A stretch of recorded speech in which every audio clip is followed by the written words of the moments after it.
चंद्रशेखर जी। धन्यवाद सभापति जी। राष्ट्रपति जी के अभिभाषण पे मुझे आपने मेरी बात रखने का मौका दिया। मैं जातिगत जनगणना से शुरुआत करूंगा, जिसकी देश को जरूरत है, क्योंकि जनगणना होगी तो आंकड़े आएंगे तो जो बजट दिया जा रहा है वो सही तरह से लोगों तक पहुंच पाएगा, उस बजट का लोगों को फायदा होगा। दूसरी बात, अयोध्या में 3 दिन तक पुलिस ने कार्रवाई नहीं की। इसका खामियाजा एक बेटी को अन्याय के रूप में उठाना पड़ा और मुख्यमंत्री जी यहां खड़े होकर राजनीतिक स्पीच में उस बेटी के अपमान का तमाशा बना रहे थे। ये बहुत दुखदाई है।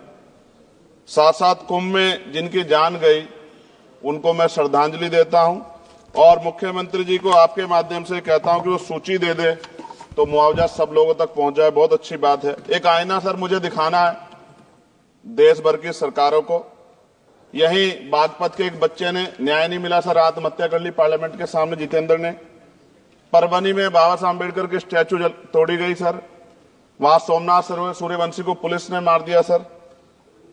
यहां पंजाब में सर, अमृतसर में बाबा साहब अम्बेडकर की प्रतिमा पे किस तरह का अपमान किया गया।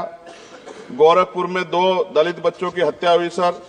सूरत में एक दलित बच्ची को फीस ना चुका कारण अपमानित किया गया, उसने सुसाइड कर लिया सर। झुंझुनू में राजस्थान में एक बच्चे की पिटाई की गई मटकी छूने पे सर दोबारा। कठुआ जम्मू में सर एक नाबालिग बच्ची का सामूहिक बलात्कार किया गया सर। साथ साथ सहारनपुर में भूमाफियाओं ने शमशान की भूमि को देवबंद में सर जबरन कब्जा करने की कोशिश की, गोलीबारी की सर। आजमगढ़ में सूरज की हत्या सर हो गई है और पुलिस बचाने काम करे अपराधियों को। सर SC/ST को पहले जमीन मिलती थी पट्टों के रूप में, कई सरकार ने दी। उन जमीनों को पहले तो दबंगों ने कब्जा के रखा और अब उन जमीनों को सरकार भी छीन रही है सर। शहर में रहने वालों को SC/ST को आवासीय पट्टे दिए जाने चाहिए। आजादी के 75 साल भी घर नहीं है, बाद भी SC/ST के बच्चों को जो स्कॉलरशिप दी जाती थी, केंद्र और राज्य का आपसी विवाद है कि 60% आप दोगे, 40 हम देंगे। इस चक्कर में कई बार स्कॉलरशिप सब नहीं समय पहुंचती, मानसिक प्रताड़ना होती है, स्कूल परेशान करते हैं, कॉलेज। इसलिए मेरी राय है सर कि 0 बैलेंस पे उन बच्चों का एडमिशन कराया जाए। जब सरकार कुछ करना ही चाहती तो बच्चों को फायदा हो जाए। और देश भर में सर बहुत सारे छात्रावास बने हैं, लेकिन उन छात्रावास की स्थिति ऐसी है जर्जर, जैसे हमारे स्कूलों की है। इन छात्रावास का जीर्णोद्धार करा जाए, उनकी रख रखाव का ख्याल रखा जाए, क्योंकि यहाँ देश का भविष्य तैयार हो रहा है। और ऐसी हालात सर स्कूलों की है, स्कूलों के हालात आप देश भर में, मैं उत्तर प्रदेश से आता हूँ, जाके देखोगे नगीना क्षेत्र में सर अगर स्कूल गिर जाएगा किस दिन बहुत बड़ा हादसा हो जाएगा, कोई पूछने वाला नहीं है सर। बात OBC समुदाय की जाए सर, OBC समुदाय को वक्त आ गया है कि विधानसभा और लोकसभा में आरक्षण जो है सर मिलना चाहिए, जो उनकी पर्याप्त संख्या यहाँ लोकसभा में और सभी स्टेटों की विधानसभा में आ पाए, जो सामाजिक समानता की दिशा में जरूरी कदम है। OBC को भी SC/ST की तरह सर प्रमोशन रिजर्वेशन मिले। OBC आरक्षण में जोड़ा गया सर असंवैधानिक है, क्रीमी लेयर उसको खत्म किया जाए।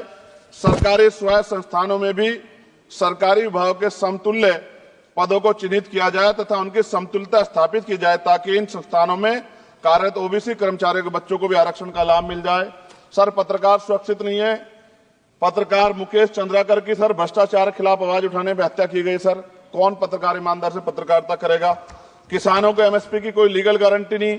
एक बड़े किसान है दल्लेवाल जी, 69 दिन से सर जीवन और मौत के बीच आमरण अनशन पे है कि अब तक किसी दिन उनकी जान चल जाए। सरकार को संज्ञान लेना चाहिए। सर माइनॉरिटी की बात करूंगा, धार्मिक आस्था की बात है, हम तो सभी का सम्मान करते हैं क्योंकि हमने शपथ ली है, हम संविधान को मानने वाले लोग हैं। लेकिन सर बड़ौत में भगवान आदित्यनाथ निर्वाण लड्डू पर्व के दौरान दुर्घटना हुई, 8 लोगों की जान चली गई, श्रद्धालुओं की 75 घायल है, सरकार ने संज्ञान नहीं लिया। अयोध्या की तरह उनको मुआवजा दे देते तो उनके मन में भी जो माइनॉरिटी है पीड़ा जो है वो खत्म हो जाती। न्यायालय द्वारा पारित आदेश के बावजूद जैन समाज को जैन महातीर्थ गिरनार जूनागढ़ गुजरात पे पूजा करने रोका जाए, जो उनके मौलिक अधिकार का उल्लंघन है सर।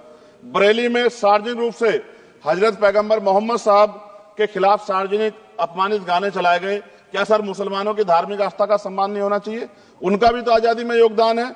और इनको अपराधियों किसका संरक्षण की खुलेआम इतने इस तरह गाने बजा के अपमानित कर रहे हैं। संभल की हिंसा में सर 74 लोग गिरफ्तारी हुई है और वहां के मुस्लिम डर के साए में है।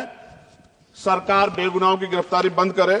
महाराष्ट्र में सर चंद्रपुर जिला पड़ता है, मैं अभी गया था, तालुका चिमूर में ताडोबा फॉरेस्ट में संग्रामगिरी पहाड़ पर बौद्ध स्थल है सर, बहुत पुराना।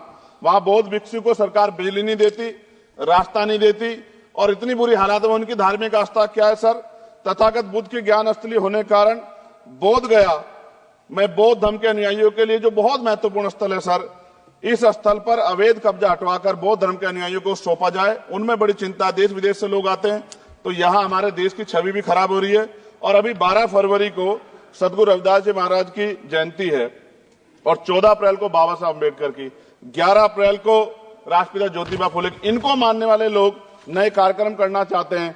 अभी जिस विचार की सरकार है सर, वो तो कोई कार्यक्रम कर लें, लेकिन अगर ये कार्यक्रम करना चाहते हैं तो इनको कोई छूट नहीं है और नई परमिशन नहीं मिल रही। खत्म करूंगा सर, अंत में थोड़ा सा और रह गया सर, इसको खत्म करूंगा। लेकिन सर मैं जानना चाहता हूं, क्या सरकारी पैसे पे एक ही धर्म का अधिकार है?